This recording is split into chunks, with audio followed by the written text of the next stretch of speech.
এসো মা, আমার অনুচরদের সঙ্গে তোমার পরিচয় করে দিই।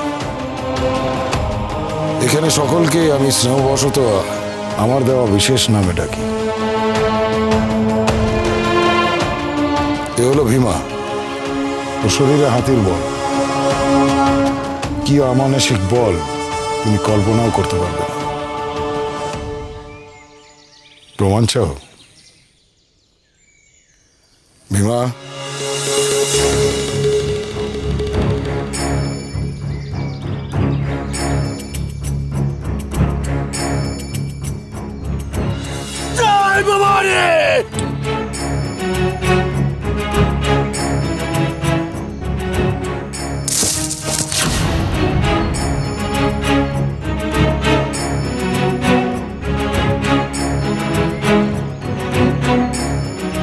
একজন মানুষের দেহে এত শক্তি?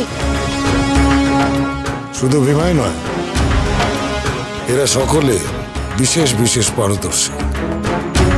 তাই তো ওদের সকলকেই দক্ষতা অনুযায়ী আমি বিশেষ বিশেষ নামে ডাকি। ত্রৈলোক্য, ত্রৈলোক্য হলো দূরদর্শী, তাই ওর নাম নকুল। আর এ হলো কর্ণ, যে কোনো স্থান থেকে নিমেষে অদৃশ্য হয়ে যেতে পারে। আর অস্ত্র নিক্ষেপেও বিশেষ পারদর্শী। আর এ হলো আমার ছায়াসঙ্গী, আমার অর্জুন, একজন সুদক্ষ তীরন্দাজ, অভ্যর্থ লক্ষ্য। লাঠি খেলাতে ওর সমতুল্য কম আছে। জঙ্গলে দ্রুত চলাফেরা করা, এক গাছ থেকে আরেক গাছে চড়ে নিঃশব্দে দ্রুত চলে যাওয়া, এসবে ওর জুড়ি মেলা ভার। আর রন পায় যখন ছোটে, মনে হয় হাওয়ায় ভেসে চলেছে। আমিও রনপা চড়ে জোরে ছুটতে জানি।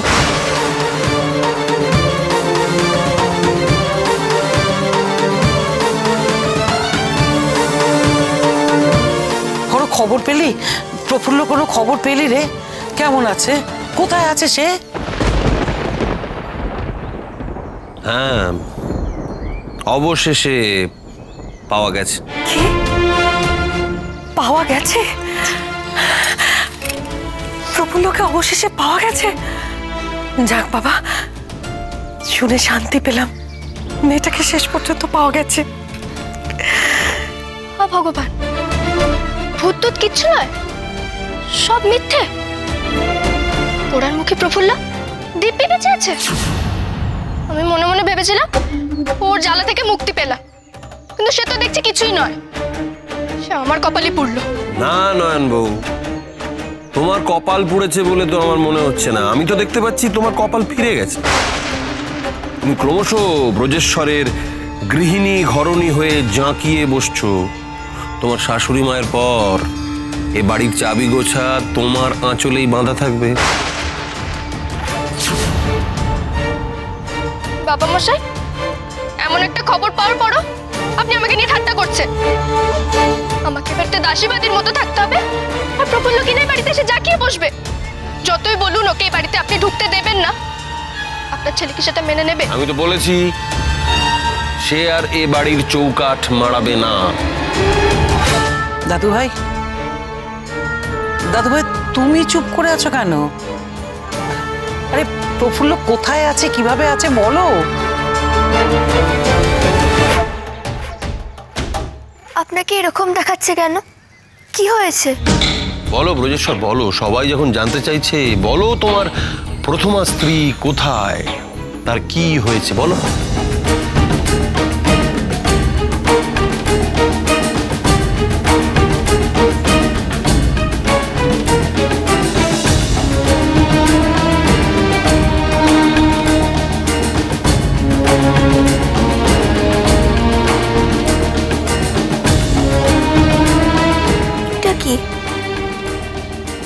তো প্রফুল্ল দিদির শাড়ি আর প্রফুল্ল দিদির গয়না, কিন্তু সে কই? বল না বাবা, সত্যি করে বল না কি হয়েছে, চুপ করে থাকিস না। আমার প্রফুল্ল আর নেই মা।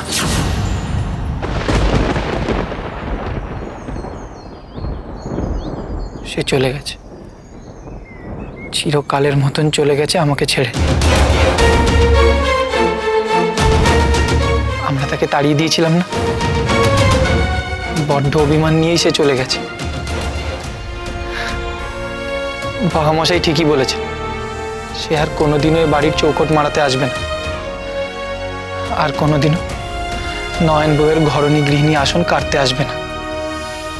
এ বাড়ির চাবির গোছা তার আঁচলেই বাঁধা হবে।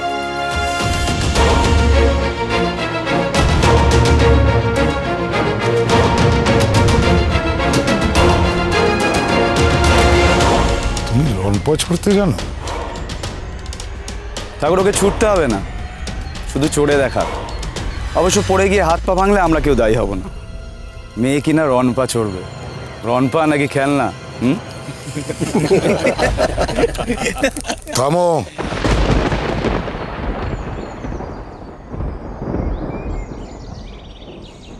ওকে উপহাস করো না। এই মেয়েটির গুণাবলী সম্পর্কে আমি কিছুই জানি না। আমি মিথ্যে কথা বলছি না, আমিও রনপায় চড়ে ওর মতো হাওয়ার গতিতে ছুটতে পারি। বেশ, তো প্রমাণ হয়ে যাক এই মেয়ে সত্যি কথা বলছে কিনা।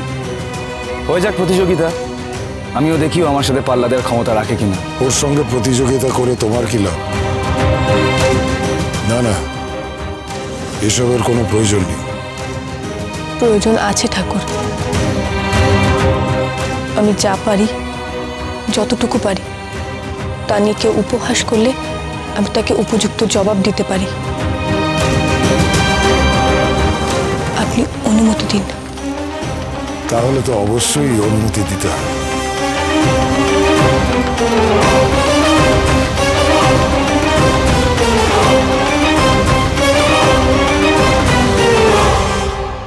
প্রফুল্ল দিদি সত্যি সত্যি বেঁচে নেই? হ্যাঁ, জঙ্গলে ওর এই শাড়ি আর গয়নাটা পাওয়া গেছে। দেহটা হয়তো কোনো বুনো জন্তুতেই।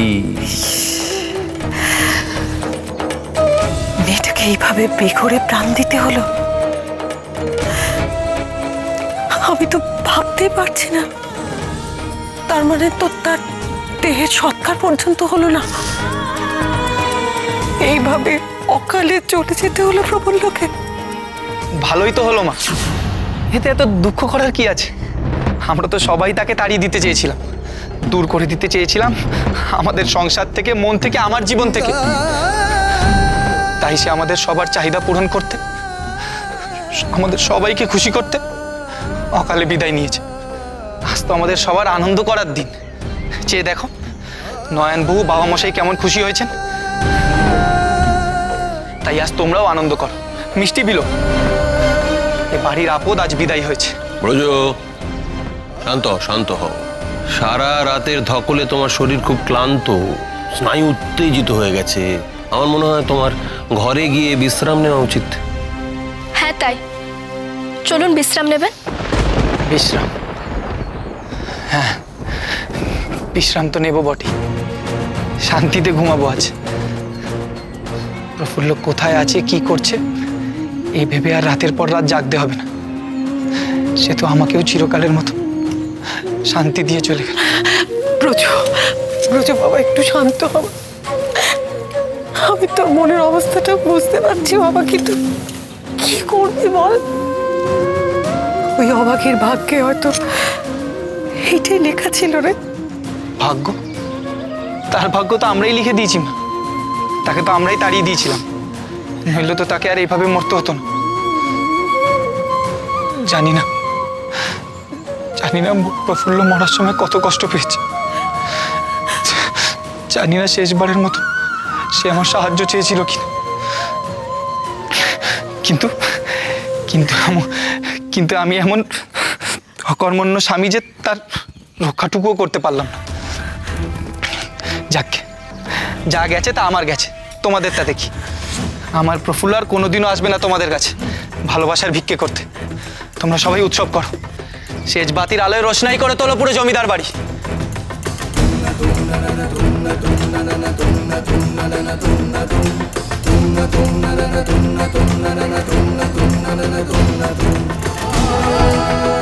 কেবল আমার ঘরটাই আজ নিষ্প্রদীপ থাকবে। আমি আমার প্রফুল্ল স্মৃতি আঁকড়ে পড়ে থাকবো অন্ধকারে, একা।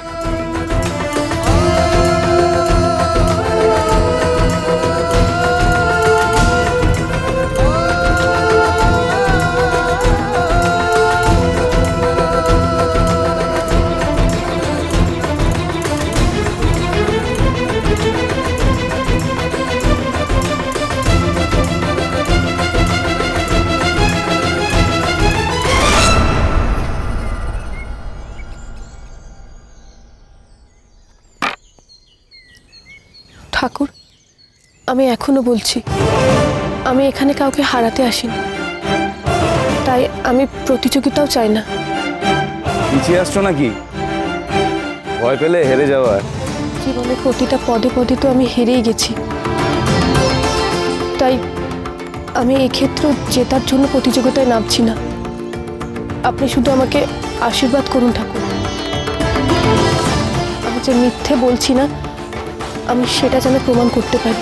জীবনের গতি অতি বিচিত্র মা, কে জানে, হয়তো আজ থেকেই তোমার জীবনের চাকাটা ঘুরে যাবে না, হয়তো আজ জেতা দিয়েই তোমার জীবনের জয়যাত্রা শুরু হবে। আমি পারবো ঠাকুর।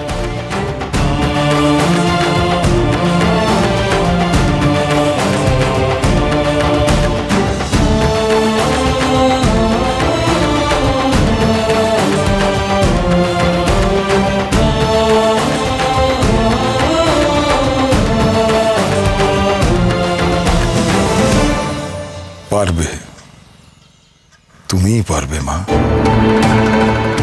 প্রথম দিন তোমাকে দেখেই বুঝেছিলাম সর্বস্ব লক্ষণ তোমার মধ্যে আছে।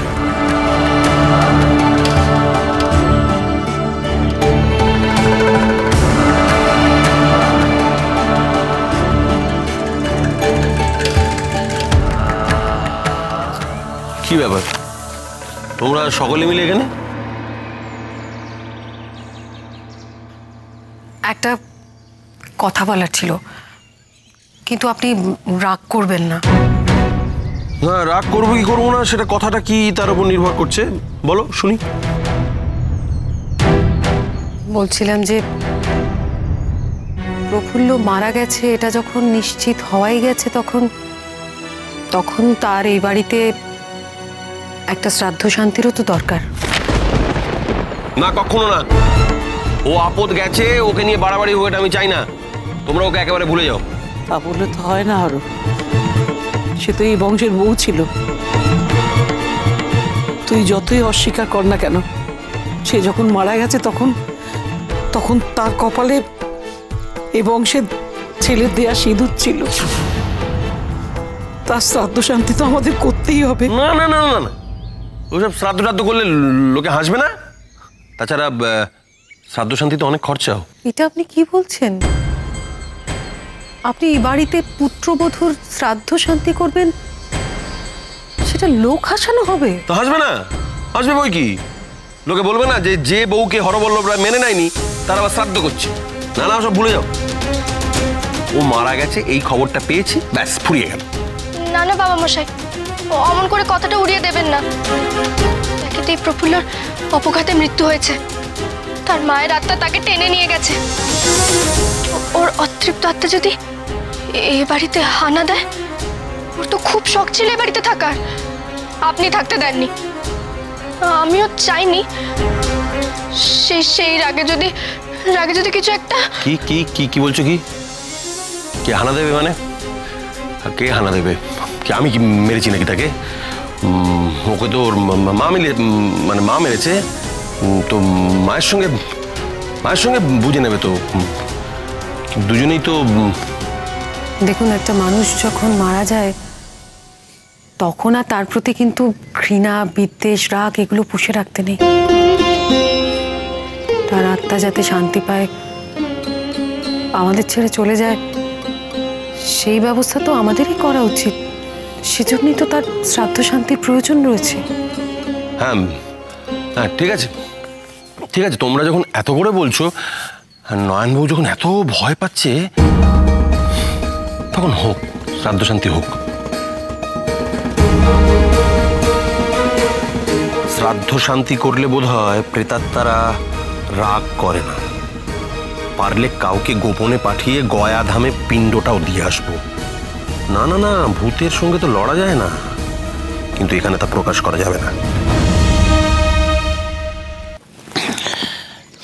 বেশ, তো তুই যখন মত দিলি, তখন আমরা তাহলে এদিকে শ্রাদ্ধের ব্যবস্থা করি। হ্যাঁ করো, কিন্তু তার জন্য তো তোমার নাতিকে লাগবে। তা ব্রজ কোথায়? আমি তো সাগর বউকে বললাম যে ব্রজকে নিয়ে আসতে। হ্যাঁ, তাকে বলো তাকে বলো তার কথা মতো এই বাড়িতে উৎসব হবে। হ্যাঁ, সকলের কাছে ওটা শ্রাদ্ধ হলেও আমার কাছে উৎসব।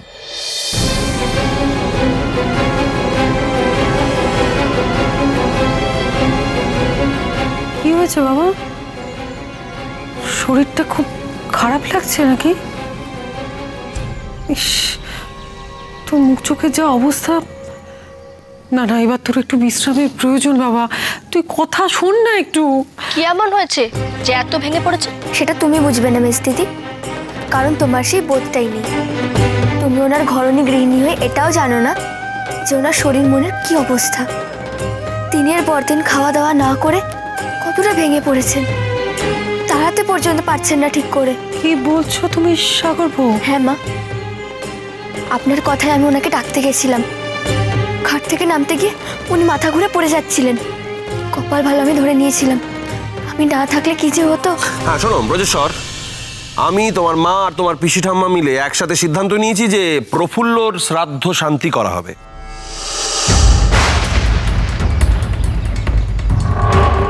আর সেটা হবে সমস্ত রকম আচার নিয়ম সব কিছু মেনে, বেশ বড় আকারে। আর সে কাজ তোমাকেই করতে হবে। তা আমি করতে পারবো না। পারতে তোমাকে হবেই ব্রজ। আমি না মানলেও সে তোমার স্ত্রী ছিল। আমি জানি ব্রজ, তুই এটাতে খুব কষ্ট পেয়েছিস, কিন্তু সত্যিটা তো তোকে মানতেই হবে, তাই না? প্রফুল্লর আত্মার শান্তির জন্যই তোকে ওর শ্রাদ্ধ শান্তি করতে হবে। অমত করো না দাদু ভাই, অমত করো না। আমাদের সিদ্ধান্তটা মেনে নাও। না না, এ হতে পারে না, এ কিছুতেই হতে পারে না।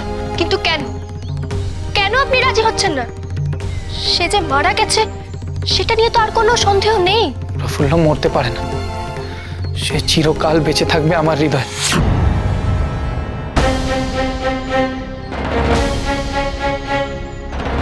এত কিছুর পরেও, নিজের চোখে প্রমাণ দেখার পরেও তুমি অস্বীকার করবে সে মারা গেছে? আপনারা প্রফুল্লকে মৃত ভেবে যা কিছু করুন, কিন্তু আমাকে এর মধ্যে জড়াবেন না। আমি কিছুতেই তার শ্রাদ্ধ করতে পারবো না। যেই হাতে তাকে সিঁদুর পরিয়েছি সেই হাতে তাকে পিণ্ডদান করতে পারবো কিছুতেই না। তার আগে আমার হাতে যেন কুষ্ঠ হয়ে যায়।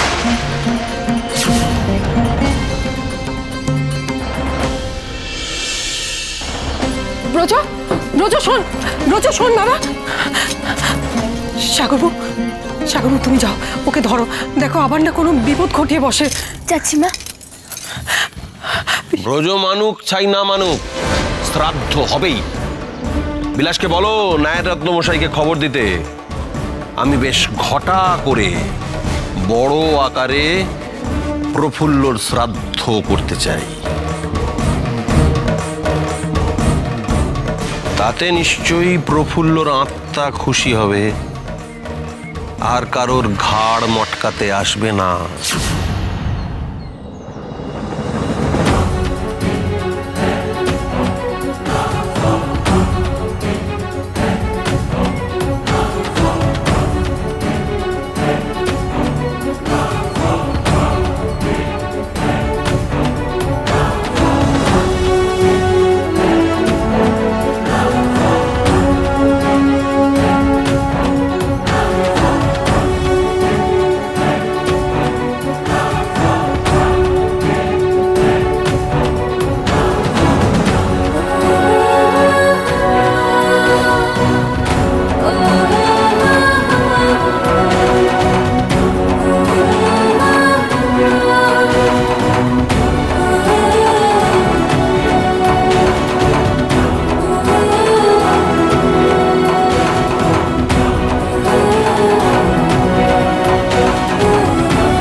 আমি পেরেছি ঠাকুর, আজ আমার সত্যিই জয় হয়েছে, তা সে যত ক্ষুদ্রই হোক না কেন। মা, আমায় ক্ষমা করবেন। আমি আপনার ক্ষমতা না জেনে আপনাকে নিয়ে উপহাস করেছিলাম, আমায় মার্জনা করবেন। আমি তা মনে রাখিনি, আর আমি সত্যি কাউকে এখানে হারাতে আসিনি। এই ঘটনাটা না মনে রাখাই ভালো। তো আমি তো এই ঘটনাটা ভুলবো না মা। আজ আমি হেরেও খুবই খুশি হয়েছি। ঠাকুর, রাঙাপানি গ্রামে ইংরেজরা জমিদারের লেঠেলরা মিলে অকথ্য অত্যাচার করেছে। মেয়েদের সম্মান নিয়ে টানাটানি করেছে, ঘরবাড়ি পুড়িয়ে দিয়েছে, ক্ষেতের ফসল কেটে নিয়েছে। ওদের একটাই অপরাধ, ওরা অতিরিক্ত খাজনা দিতে চায়নি। সে কি? তাহলে তো আমাদের অত্যন্ত অনুগত। এই খবরটা আগে দিতে পারলে না? ঘটনা ঘটার আগেই তো প্রতিরোধ করার প্রয়োজন ছিল। ওরা হঠাৎ আক্রমণ করেছিল ঠাকুর, কেউ আত্মরক্ষার জন্য তৈরি হতে পারে। কাল সকালেই আমাদের রাঙাপানি যেতে হবে। তুমিও তৈরি থাকো মা। আমি? হ্যাঁ তুমি, কারণটা সময় হলেই জানবে।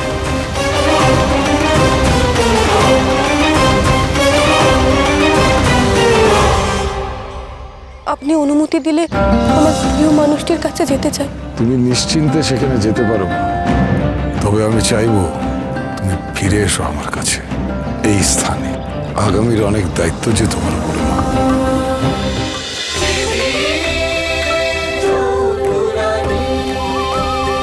চলো চলো চলো চলো চলো পাল্টা